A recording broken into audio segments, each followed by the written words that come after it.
నిజానికి ప్రభుత్వానికి సంబంధించిన స్థలం. దాదాపు 100 కుటుంబాలు అక్కడ ఇల్లు వేసుకుని కాపురం ఉంటున్నారు. నువ్వు ఆ కాలనీ ఖాళీ చేసి నాకు అప్పగించాలి. మురుగువాడ మీద కన్నేసేవేమిటయ్యా?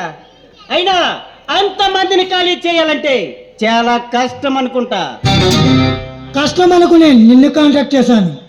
నువ్వు తలుచుకుంటే వాళ్ళ బాంబులకు తక్కువ,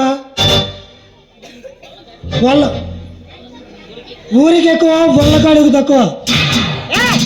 నేను కన్నెర్ర చేస్తే కైలాసంలో శివుడే ఖాళీ చేసి వైకుంఠానికి వెళ్ళిపోతాడు.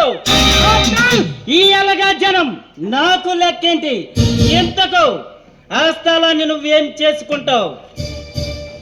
నీ అనాథాశ్రమాన్ని కట్టించి ప్రజల చేత వద్దామని పాడాల్సిన వచ్చింది నాకు. కోటేశ్వరంలో కొట్టడం ఆపేసి సూటిగా విషయానికి రా.